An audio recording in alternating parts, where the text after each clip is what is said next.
Welcome back to the deep dive. Yep. We've got a stack of documents today that, honestly, they tell a story you just wouldn't have predicted a decade ago. Not at all.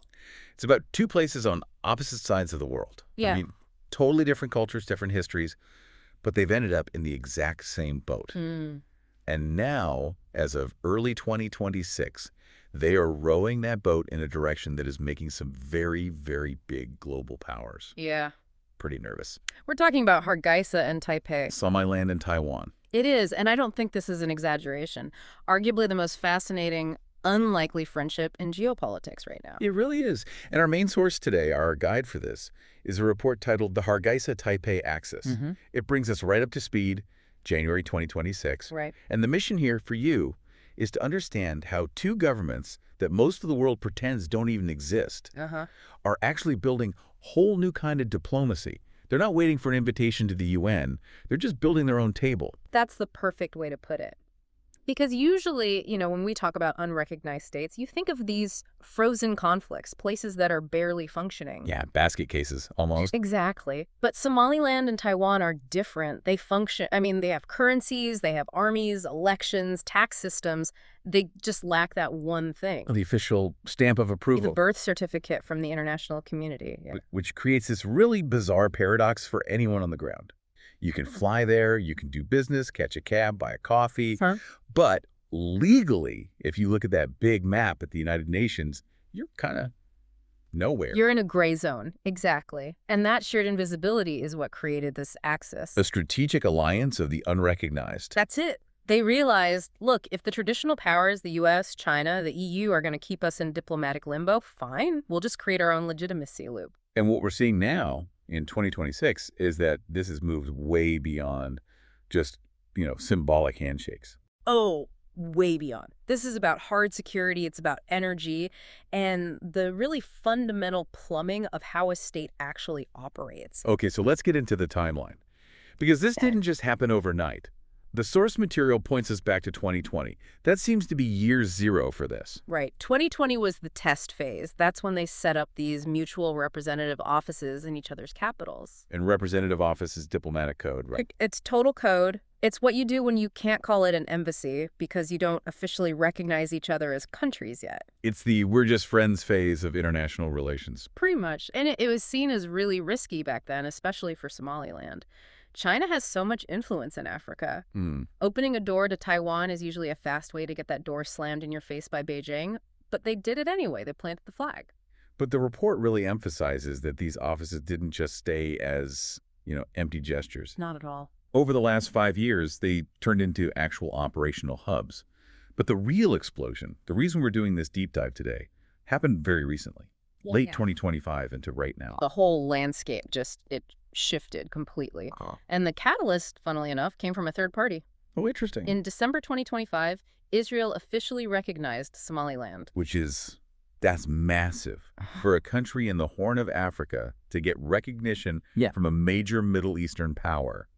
That changes the entire calculus. It's a geopolitical earthquake. It completely validated Somaliland's existence on the world stage. Right. And what we're seeing in the documents is that this Israeli move emboldened Hargeisa. It gave them the confidence to stop sort of dancing around the issue with Taiwan. So what did they do? After that win, the reports are suggesting Somaliland is now moving toward formal recognition of Taiwan's full sovereignty. Wow. Sovereignty.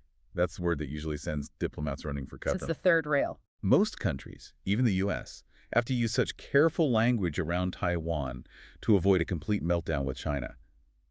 But Somaliland is just saying, we don't care. We see you as a full independent country because what do they have to lose? They're already outside the club. Yeah, good point. And this shift is really embodied by this new appointment we saw just this month, January 2026. Somaliland appointed a man named Mahmoud Adan Jamagalal as their representative to Taiwan. And looking at his profile in the notes, this guy isn't just a ceremonial figurehead.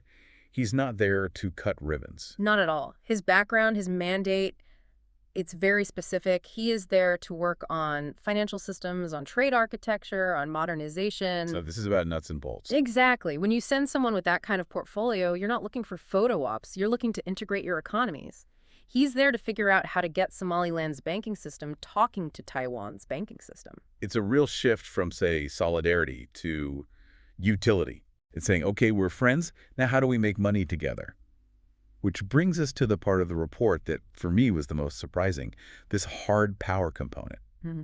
We think of these things as trade or culture, but there's a heavy military and security piece here. This is where the rubber meets the road, or I guess the hole meets the water. Yeah. Somaliland sits on some of the most valuable coastal real estate on Earth. We're talking about the Gulf of Aden. Just to orient everyone, this is the gateway to the Red Sea. A huge chunk of the world's shipping containers, oil tankers, it all goes right past that coast. It's a massive strategic choke point. And for decades, piracy and instability there have been a global headache. So what's the deal? In late 2025, they signed a landmark maritime security agreement. And this isn't just some memo. Taiwanese specialists are now on the ground working directly with the Somaliland Coast Guard. Okay, what does that look like in practice? Are we talking about Taiwanese warships patrolling African waters? It's more subtle. It's about force multiplication. Taiwan is providing the tech, the surveillance equipment, the training. They're helping Somaliland monitor who's coming in and out of their waters. This helps with illegal fishing, which is a huge revenue loss for them, and it helps with smuggling. And piracy, I assume. And piracy, of course. But think about it from Taiwan's perspective. It's an island nation that lives and dies by trade. Sure. Securing sea lanes thousands of miles away is actually a matter of national security for them. If they have a friendly, reliable partner sitting on the Gulf of Aden, that extends their own security perimeter massively. And for Somaliland, it's performative statehood, right? If you're the one patrolling your waters and securing shipping lanes, it gets a lot harder for the world to say, you don't exist. Precisely. Sovereignty isn't just a piece of paper. It's the ability to control your territory. Taiwan is giving them the tools to prove they can do that. But control requires resources, which brings us to the other pillar of this hard power section. Energy. The dream for every developing nation. Finding oil. Energy independence is the holy grail.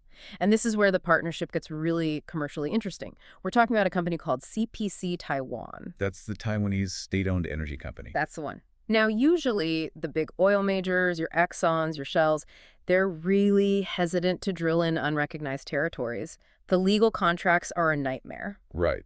Who do you pay the royalties to? Exactly. If Somalia claims the land and Somaliland claims the land, the lawyers just say stay away. Too risky. But CPC Taiwan, they're a state-owned entity of another unrecognized state. They don't have the same legal worries.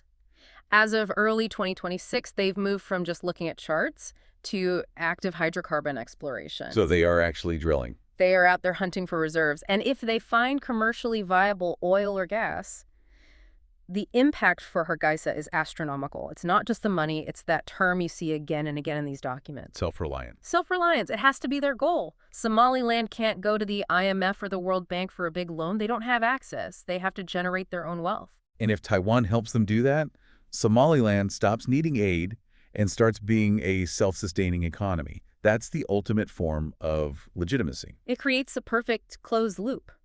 Taiwan gets potential energy security and a strategic partner. Somaliland gets the tech to unlock the wealth they're sitting on. It makes a lot of sense. But it's not just guns and oil. There's a softer side to this, what the report calls the people-centric model. And this is so important because it's such a sharp contrast to how other major powers operate in Africa. You hear about the concrete diplomacy of other nations. You mean building massive infrastructure projects, giant stadiums, 6-lane highways. Exactly. Big visible things with a plaque on them that says, a gift from country X. And they often come with huge debt attached. Right, or maintenance costs the local government can't handle. Taiwan, being smaller, has a totally different philosophy. The Taiwanese ambassador, Alan C. Liu, is quoted describing it as capacity building. It's less about building things, more about building systems. Okay, give me an example of a system. The Somaliland National Data Center. Taiwan funded the completion of this for about $1 million. $1 million.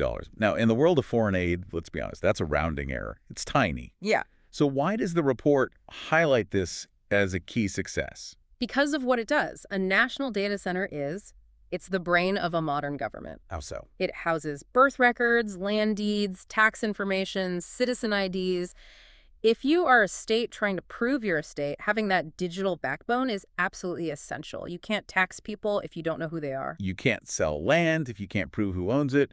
It's the software of statehood. That's a great way to put it. Taiwan is basically exporting its own tech-savvy governance model. They're saying, here's how you run a digital democracy. And that $1 million goes a lot further in establishing legitimacy than a $100 million stadium that sits empty. That's a really crucial distinction. It's all about functionality again. And then there's the human side of it, the scholarships. The MOFA Ministry of Foreign Affairs scholarships, they just opened a new round for 2026.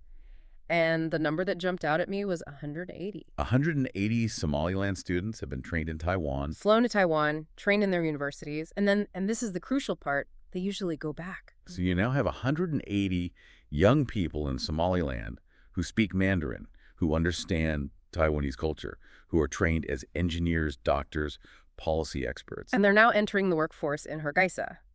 This is what you call human capital development.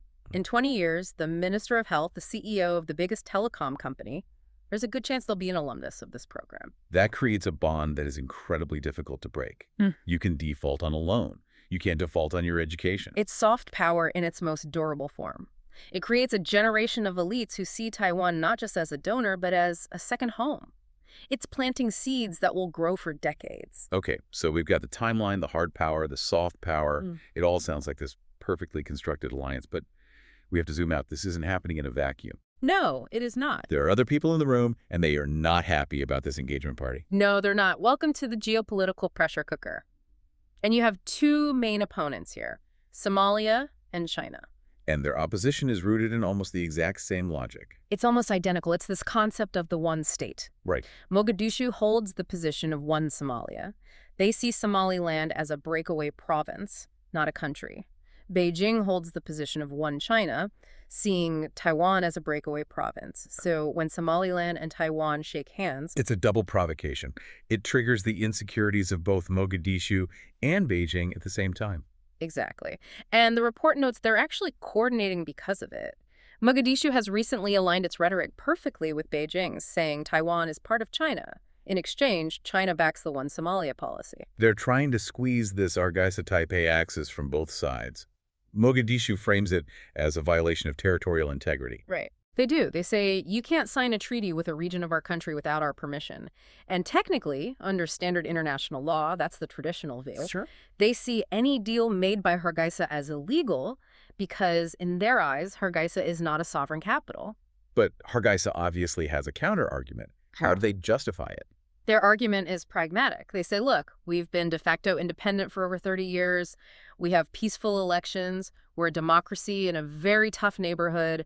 Why should our development be held hostage by a government in Mogadishu? They see the partnership with Taiwan as an alternative route. It's an alternative to aid that comes with all these strings attached.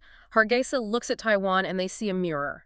A resource-poor island that had no natural advantages but became a tech giant through education, good governance, and democracy. That's the model they want to replicate. Exactly. They don't want the model of debt-heavy infrastructure projects or political concessions. It's not just about money, it's about shared values. They see themselves as democratic partners. In a sea of authoritarianism and instability. And that shared identity is incredibly powerful. It creates this siege mentality that binds them even closer together. It feels like them against the world. It really does challenge the way we think about international relations. We assume the UN holds all the cards, but here you have two entities just bypassing the dealer and playing their own game. And they seem to be winning hands. By engaging with each other, they're proving you don't need the UN's permission to be functional or secure or prosperous. So to wrap this all up, let's look at the big picture. We've gone from a couple of small offices in 2020 to Coast Guard patrols and oil drilling in 2026. This axis is real. It's functional. It is a strategic alliance of the unrecognized that is, you could argue, delivering more tangible results than many formal alliances do. It's providing security, energy, education. It's moving fast because it has to. The so what here seems to be about the very definition of a country. If you can protect your waters, power your grid, educate your people, and sign treaties, at what point does the lack of a UN seat become irrelevant? That is the core question. The Hargeisa-Taipei axis suggests that functionality might eventually force legitimacy.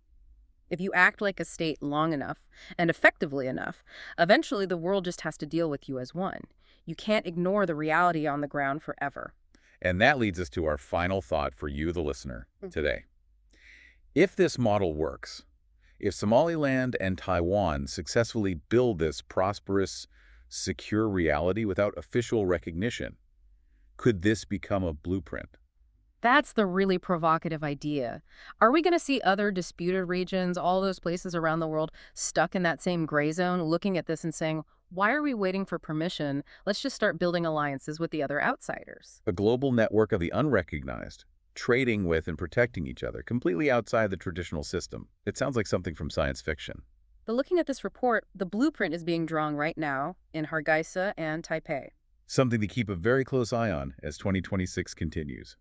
Thanks for diving deep with us today. Always a pleasure. We'll see you next time.